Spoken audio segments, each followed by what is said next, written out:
and Ministers Lametti, Mendicino, and Blair. There will be a 20-minute opening statement followed by 20 minutes, sorry, there will be an opening statement followed by 20 minutes of questions, 10 minutes in the room, 10 minutes on the phone. Prime Minister. Hello everyone. Bonjour tout le monde. Je suis très content aujourd'hui d'être accompagné par la vice-première ministre Freeland et les ministres Lametti, Mendicino et Blair. On est ici aujourd'hui pour faire le point sur les occupations et les barrages illégaux et sur la loi sur les mesures d'urgence. On Monday of last week, after days of dangerous and unlawful activities in our capital city and at many border crossings across the country, the federal government invoked the Emergencies Act. It was the responsible and necessary thing to do. We did it with three principles top of mind. First, restoring peace and order. Second, doing it the right way. And third, making sure that it was time limited. The first point, restoring peace and order in our streets and restoring confidence in our institutions was top of mind. Public safety, as well as jobs and the economy, were at risk. People were being harassed, small businesses were closing, factories were shutting down, and trade was halted at our borders. Here in Ottawa and in other places in the country, there is evidence of individuals wanting to undermine and even harm Canada's democracy. Their participation was believed to increase the potential for unrest and violence. We worked closely to support provinces and municipalities to get the situation under control, but as the weeks went by, it became obvious that provincial and local authorities needed more tools in order to enforce the law and protect Canadians. And that's exactly what the Emergencies Act provided to them. Lundi de la semaine dernière, le gouvernement fédéral a invoqué la loi sur les mesures d'urgence parce que les autorités locales et provinciales avaient besoin de plus d'outils pour protéger les Canadiens. Comme le chef intérimaire Bell du service de police d'Ottawa l'a dit, la loi sur les mesures d'urgence a été un point tournant pour mettre fin à l'occupation illégale. Maintenant, l'ordre est rétabli et les barrages et les occupations sont terminés. Second, when we invoked the act, we needed to make sure we did it the right way. We'll always defend the rights of Canadians to peaceful assembly and to freedom of expression.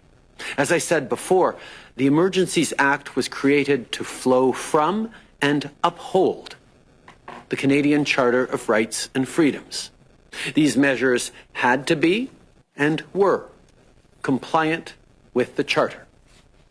Parliamentarians debated and the House voted. We followed procedure, and it is critical that we continue to do so. That's why a joint committee of parliamentarians will be struck to review the declaration of emergency. Within 60 days, there will be an inquiry into the circumstances that led to the Emergencies Act being invoked. It will look at how we got there and why it was required. It could look at policing. The inquiry could also examine the funding, influence, and disinformation that supported the illegal blockades and occupations, both foreign and domestic. D'ici 60 jours, une enquête sera déclenchée sur les circonstances ayant mené à l'invocation de la loi sur les mesures d'urgence. Elle pourrait porter aussi sur les activités policières. De plus, l'enquête pourrait permettre d'examiner le financement, l'influence et la désinformation qui ont soutenu les occupations et barrages illégaux, que ce soit en provenance d'ici ou de l'extérieur du pays. And finally, our third principle. We were very clear that the use of the Emergencies Act would be limited in time. When we invoked it, it would be in place for up to 30 days, but we said that we would lift it as soon as possible. We've held updates and briefs with ministers and officials every day, often multiple times a day. And today, after careful consideration, we're ready to confirm that the situation is no longer an emergency. Therefore, the federal government will be ending the use of the Emergencies Act. We are confident that existing laws and bylaws are now sufficient to keep people safe. Of course, we'll continue to be there to support provincial and local authorities if and when needed. And I want to reassure Canadians. Law enforcement agencies are prepared to deal with anyone engaging in unlawful or dangerous activities. Police officers will continue to be there to protect our streets and neighborhoods within their jurisdictions. Aujourd'hui, après avoir soigneusement examiné la situation, on constate qu'on n'est plus en situation d'urgence.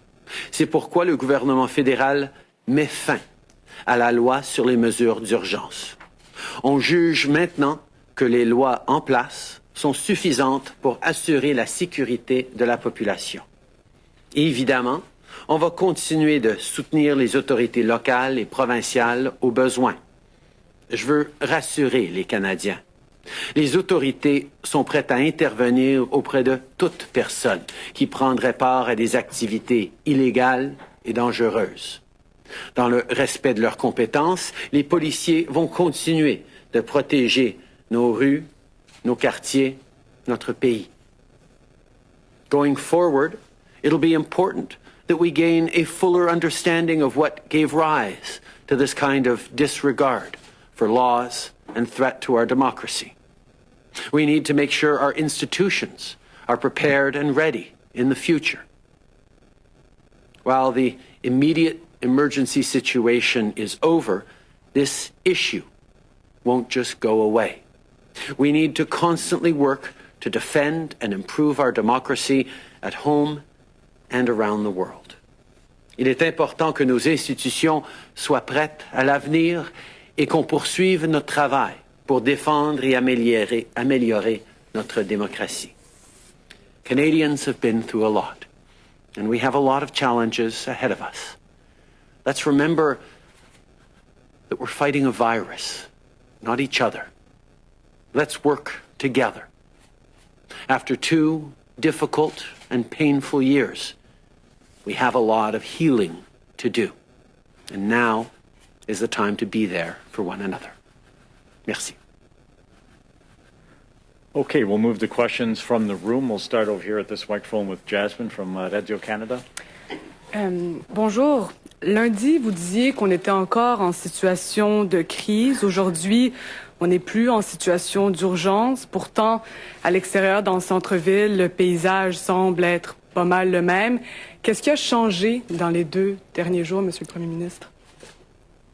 Comme on se souvient, les occupations et les barrages illégaux ont été solidement implantés dans les rues d'Ottawa à nos traversées frontalières et avaient besoin de plus d'outils pour les enlever.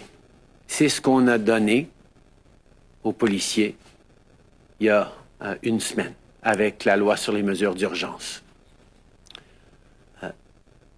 En fin de semaine, on a vu cette activité policière ici à Ottawa et ailleurs être réussie pour pouvoir ramener l'ordre et le respect de la loi.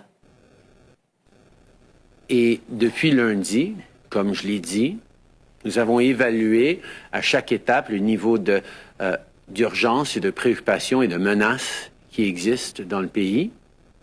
Et ce matin, nous avions conclu, en consultation avec les différentes forces policières et les experts en sécurité, que les outils dont nos corps policiers disposent en temps normaux seront suffisants pour continuer à maintenir l'ordre dans le pays maintenant que ça a été rétabli.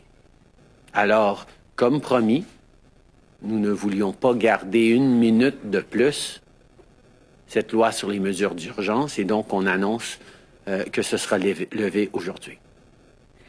Puis, on comprend que la majorité des manifestants sont partis, mais il y a encore des manifestations à Winnipeg, il y a encore des manifestants en banlieue d'Ottawa, puis le mouvement anti-mesures sanitaires n'est pas mort. Est-ce que vous avez un plan si des manifestations de grande envergure reviennent, ou est-ce qu'on se réserve le droit d'invoquer la loi sur les mesures d'urgence la prochaine fois qu'on verrait quelque chose comme ça? Au cours des 2 derniers jours, c'est justement les conversations que nous avons eues avec les experts en sécurité publique, avec nos forces policières, avec les ministres, pour s'assurer qu'on ait justement les outils pour contrer cette menace qui demeure. Même si l'urgence n'est plus là, la menace de manifestations illégaux, de barricades ou d'occupation demeure. Mais on sait que les forces policières et les lois que nous avons en temps normaux sont et seront suffisants pour pouvoir empêcher d'autres occupations. Glenn McGregor, CTV News. Prime Minister, within an hour's drive of where we are right now, there are at least 2 encampments of protesters. They are vowing to hold the line. They say they aren't going to back down. And there is a real concern of people in this community, they're going to come back. Are you willing to invoke the act again if police can't properly respond to that eventuality? Or in other places, like in Winnipeg today, where we see another protest headed downtown? As we know, over the course of a couple of weeks, the barricades and occupations got implanted to a level that we felt last Monday that we needed to give time-limited, proportional, reasonable, charter-compliant, extra tools to our authorities to be able to remove those barricades and those occupations. This past weekend, we saw that happen. And as of Monday, Ottawa was clear of occupations, and border crossings across the country were. We spent the last couple of days leaning in with public safety authorities, with police forces across the country, and ensuring that even as we recognized that the emergency looked like it was ending, the threat remained, but that they had the tools, that Canada has the tools in normal times, not under an Emergencies Act, to deal with the potential threat returning. And we got a high level of confidence that the existing tools that police forces have across the country will be sufficient to deal with further disruptions. But Prime Minister, when you invoked the act, you said it wasn't just about Ottawa. You said you needed to protect critical infrastructure, border crossings in particular, airports, I believe, are also listed there. Those are just as exposed as they were when you invoked the act. What's different now for them? We saw, for example, the blockage of the Windsor Bridge, the Ambassador Bridge in Windsor, took a number of days, and there were some jurisdictional questions that prevented the local police of jurisdiction from being able to move in with sufficient abilities and authorities to be able to remove the occupation that had ensconced itself in the approaches to our busiest border crossing. That was part of why, very much part of why, and the threats to other border crossings in Coots and Emerson and elsewhere, and the national nature of the threat that led us to conclude that this was an emergency that required the use of the Emergencies Act. But as I said, this was always proportional and time limited. And as we've gone through this past week, we have now seen and been assured by our police forces in jurisdictions across the country that they now have sufficient tools in regular times to deal with any further challenges. And therefore, we are pleased to be able to lift and revoke the Emergencies Act. Monsieur le Premier ministre, Boris Proulx du Devoir, est-ce que ça veut dire que les mesures d'urgence ne s'appliquent plus à partir de maintenant, aujourd'hui, 16h20? Et qu'est-ce qui se passe avec l'argent qui était gelé, les personnes arrêtées, tout ça? Les mesures d'urgence vont être révoquées dès que la gouverneure générale signe la proclamation, ce qui devrait se passer dans les heures à venir. Et par rapport à la termination des autres mesures, oui, ça veut dire que ces mesures-là ne seront plus en vigueur, mais ils ont été en vigueur pendant 10 jours et donc des violations de la loi qui se sont passées pendant ces 10 jours continueront d'être suivies dans les cours et dans notre système de justice. Mais pour ça, je vais tourner vers le ministre de la Justice et ensuite la ministre des Finances. Merci, Boris. Comme le Premier ministre vient de nous dire, une fois que la gouverneure générale proclame la révocation, la période d'urgence est terminée. Mais entre-temps, entre la période de la déclaration et la révocation, les offenses commises sont encore des offenses qui vont procéder comme n'importe quelle autre offense dans le système judiciaire. Concernant les comptes, le processus de dégeler les comptes a déjà commencé. Comme la GRC a annoncé, la GRC a déjà demandé aux banques de commencer le processus de dégeler beaucoup des comptes parce que les comptes étaient gelés pour convaincre les gens qui faisaient part des occupations et blocages illégaux de partir. Et quand les gens sont partis, la GRC a demandé aux banques de dégeler les comptes. Alors, ce processus a déjà commencé, mais comme le Premier ministre a dit, après la signature du gouverneur général, le processus va finir. Je veux juste souligner que il y a des comptes qui seront toujours gelés, mais pas à cause des mesures d'urgence. Il y a aussi des décrets, des cours, etc., des autres raisons pour lesquelles les comptes peuvent être et sont maintenant gelés. En suivi, est-ce que ça veut dire que la procédure parlementaire devant le Sénat est terminée maintenant ou est-elle encore utile pour que les mesures d'urgence soient a posteriori validées? Le processus parlementaire qu'on a vu à la Chambre des communes lundi soir, c'était par rapport à l'invocation la semaine d'avant de la loi sur les mesures d'urgence. Le Sénat est un endroit qui a ses propres processus et va prendre ses propres décisions par rapport à ce qui se passe. Mais je pense que le ministre de la Justice en a un peu plus à dire là-dessus. Donc, la révocation fait en sorte que la déclaration n'existe plus. Donc, ce n'est pas nécessaire pour le Sénat de voter, mais comme le Premier ministre vient de souligner, ils sont maîtres de leur propre procédure. Et donc, ils peuvent entamer un débat là-dessus. C'est au Sénat de décider. Le comité parlementaire ainsi que l'enquête sont nécessaires selon la loi et ils vont procéder. Bonjour, M. Trudeau. Mylène Crête de La Presse. Est-ce que c'est pas un aveu que les forces policières avaient déjà les outils dont elles avaient besoin, mais qu'elles ne les ont pas utilisés pendant 3 semaines? Au contraire, ce qu'on a vu pendant 2 semaines, c'est que les forces policières n'avaient pas les outils nécessaires pour déloger ces occupations qui s'étaient implantées et à Ottawa et au pont Ambassadeur et à Coutts et ailleurs.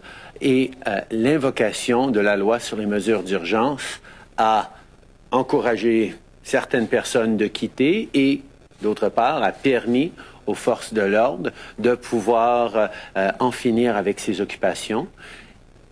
Allant vers l'avant, on a été assuré que les forces policières allaient pouvoir utiliser les pouvoirs existants pour empêcher l'implantation de ces occupations, comme d'ailleurs on a vu dans des manifestations qui sont venues à Toronto, à Québec, sans devenir des occupations. Vous demandez dans vos réunions pourquoi elles ne l'ont pas fait quand les camions sont arrivés à Ottawa? Ça, c'est une question sur laquelle les gens vont se pencher, j'en suis certain, dans les semaines à venir. Vous êtes premier ministre. Marco, voulais-tu faire un commentaire là-dessus? Merci, Sur la première question. merci, Monsieur le Premier ministre. Juste pour ajouter que toutes les mesures qui étaient introduites dans la loi des mesures d'urgence étaient très ciblées, temporaires et efficaces. Et la preuve c'est sur le terrain. Pas seulement en Ottawa, mais même au Winnipeg, aujourd'hui, on avait vu beaucoup de progrès, même partout à nos frontières. Donc, depuis le début, le gouvernement a exprimé un désir d'utiliser cette loi comme un dernier recours et au même temps une préférence pour retirer la loi aussitôt que possible. Merci. Okay, we'll move to the phones. First question, David Thurton, CBC. Hi, Prime Minister. Do you still see the protest camps outside of Ottawa as a threat? Thank you, David. Let's be very clear. The threat continues. We do see, whether it's social media activity or people who continue to be, focused on protesting and perhaps illegal protesting, that we need to be monitoring.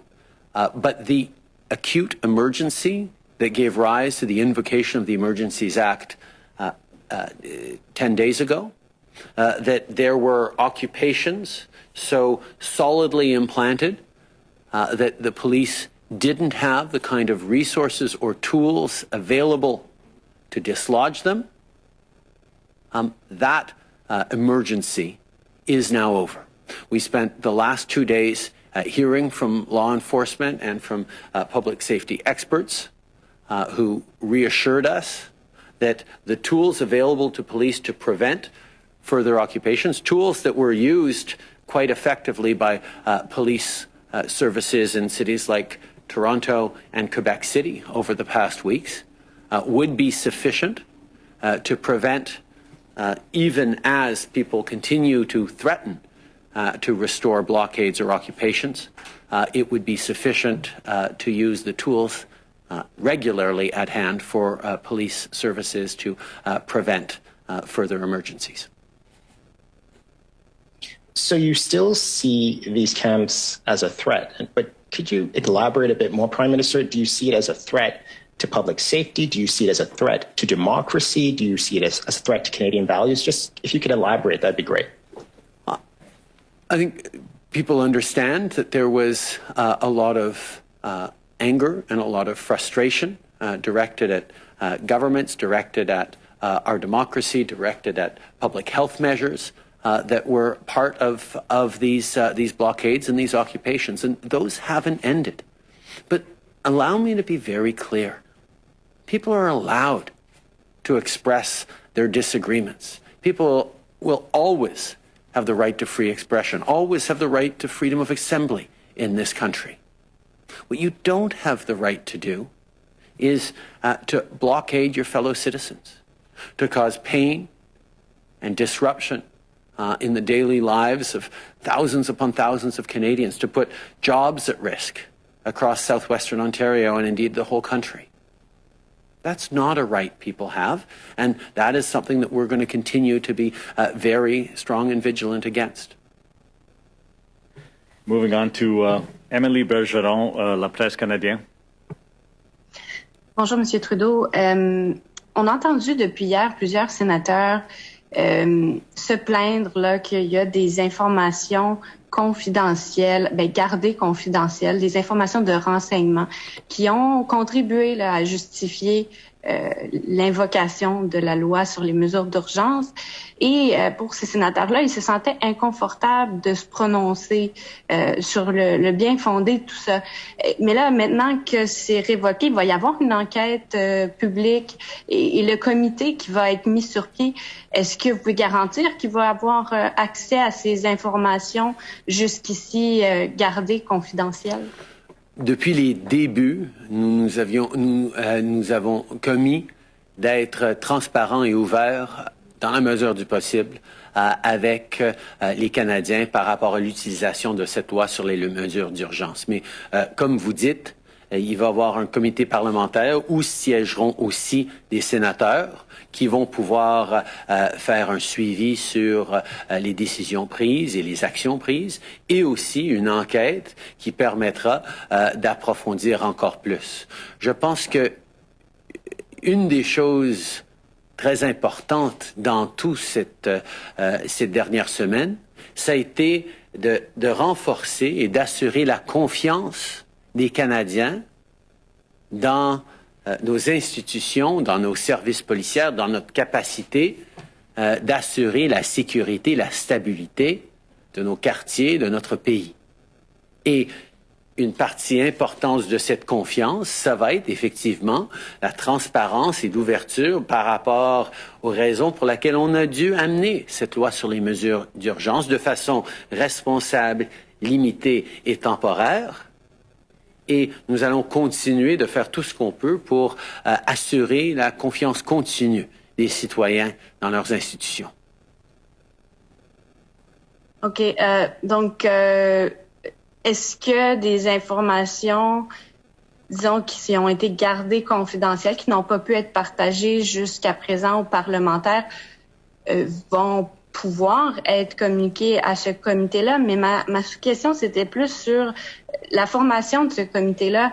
À quel moment voulez-vous l'annoncer, sa formation, et comment sa composition va être déterminée? Donc, combien de sénateurs, combien de députés, de quel parti? Donc, pouvez-vous nous donner un peu de détails aujourd'hui sur ce qui est envisagé dans la composition?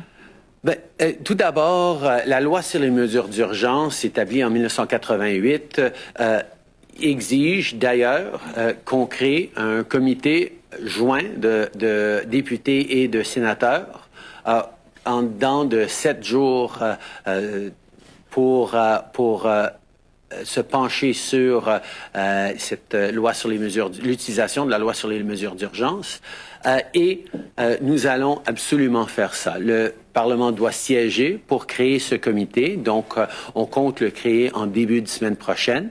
Et par rapport à la Constitution, par rapport à la participation des différents députés, ça va être soumis à des négociations avec les autres partis pour trouver un consensus pour établir le bon niveau de transparence et de légitimité à ce comité-là. Mais on va entamer ce travail. Les conversations sont déjà entamées et on espère voir ce comité créé en début de semaine prochaine. Tonda McCharles, Toronto Star. Hi. Prime Minister, you mentioned that you want to be assured that institutions are ready for in the future if such an occurrence were to happen again. Specifically, what do you think needs to change to avoid a similar entrenchment of some kind of protest that perhaps might even have more sinister abilities or motives? Specifically, what do you want to see change? Well, I think there are many lessons we have to draw from the past 10 days, or indeed the past few weeks. I think there are reflections on how our police of local jurisdictions are able to deal with certain threats that were not common in the past years. The mobilization through social media of extraordinarily motivated crowds is something that we need to reflect on and make sure that they have the tools to be able to manage. I think there are also reflections we have to have on misinformation and disinformation, and looking at how the role of foreign money and foreign influence in attempts to undermine or even destabilize our democracy are things that we will all need to lean in on as a country. But I certainly hope we're able to do that in a way that is thoughtful and inclusive and respectful of the range of voices and opinions that are out there, and always standing up for the fundamental rights and freedoms of Canadians as laid out in the Charter and as lived every day by Canadians right across the country. There are a lot of people who believe that in invoking this act, you've now created a historical precedent that really actually set quite a low bar. There were no massacres, no assassinations in the street. You weren't facing some kind of militia threat. So what precedent do you feel you've set? Have you set such a low bar that this will be much easier for many governments in the future to use? I think people have seen from both the measured way the police responded, the extremely limited and proportional tools that were put forward, the full compliance with the Charter of Rights and Freedoms, the safeguards in place, and indeed the processes for accountability afterwards, whether it's the Committee of Parliamentarians or the inquiry or the court cases that are already underway challenging the use of the Emergencies Act. I don't think anyone feels that there was a low bar or that this won't be fully scrutinized and reflected on. Indeed, we were very conscious that this Emergencies Act had never been invoked before. And we were very aware that there would be significant scrutiny on our use of it. And that's why we were so focused on making sure that it was proportional, that it was reasonable, and, as we demonstrate today, extremely time limited. When the act is invoked, it's in place for 30 days. After the vote on Monday, it could have been in place for another 3 weeks. But we committed and knew that verifying every single day if it was still needed was going to be key to demonstrating the limited and measured use of this tool. But we know that there will continue to be threats to Canada, to our democracy, to democracies around the world, and we cannot shy away from using tools that are necessary to maintain the safety and security of citizens, and that's exactly what we did in a responsible and proportionate way. Final question today is from Raymond Filion from TVA. Merci. Monsieur le Premier ministre, justement, l'histoire va se souvenir de vous comme étant le premier ministre à avoir invoqué cette loi sur les mesures d'urgence. Ça a été controversé comme décision. Vous dites que c'était nécessaire, mais êtes-vous déçu sur le plan personnel d'en être arrivé là? Je pense que nous devons tous réfléchir à ce qu'on a vécu ensemble au cours des 2 dernières années. Parce que pour moi, l'histoire de cette pandémie, c'est pas une histoire d'urgence et d'occupation. C'est une histoire de gens qui ont été là les uns pour les autres. Des travailleurs de première ligne qui ont continué à être là pour nous protéger, pour nous appuyer, des travailleurs dans nos hôpitaux qui ont fait des sacrifices énormes, qui ont travaillé extrêmement fort pour nous garder en vie, des Canadiens qui ont été là pour leurs voisins, qui ont été là pour leurs petites entreprises, qui ont été là les uns pour les autres en se faisant vacciner, en portant des masques. C'est ça le legs de cette pandémie. Et ça continue. Donc oui, ça a été désolant de voir l'impact de cette pandémie qui a tourné plusieurs vers la furie, vers des actes illégaux pour manifester contre la pandémie, contre la science, contre les gouvernements. Mais c'est pas ça qui va avoir défini notre pays pendant ces moments difficiles. Notre pays restera toujours défini comme étant un des pays avec le plus haut taux de vaccination de tous nos pays pairs. Avoir été un pays où l'économie a rebondi plus vite qu'ailleurs parce qu'on a été là pour se soutenir les uns les autres. Je comprends que ça a fait les manchettes au cours des dernières semaines, mais c'est pas ça l'histoire de la pandémie, c'est pas ça l'histoire du Canada. Le recours aux forces armées, vous avez dit il y a quelques semaines, c'est le dernier des derniers recours. Maintenant que l'urgence est terminée, comme vous dites, est-ce que vous pouvez nous dire si un déploiement des forces armées a été envisagé à un moment ou à un autre durant ces barrages? Quand on est en train de regarder un état d'urgence et d'invoquer une loi comme la loi des mesures d'urgence, on se doit de considérer toutes les différentes options. Mais je peux vous dire qu'on a toujours été extrêmement loin du point où on a dû regarder et envisager sérieusement l'appel aux forces armées. Comme on a vu en fin de semaine ici à Ottawa, les forces policières qui étaient là en grand nombre ont démontré une capacité, un professionnalisme impressionnant et on était très content de savoir qu'on n'avait pas et on n'a même pas commencé à s'approcher du point où il aurait fallu qu'on appelle les forces armées parce que nos forces policières ont fait une très bonne job. Thank you. That concludes today's press conference. Thank you very much. Merci tout le monde.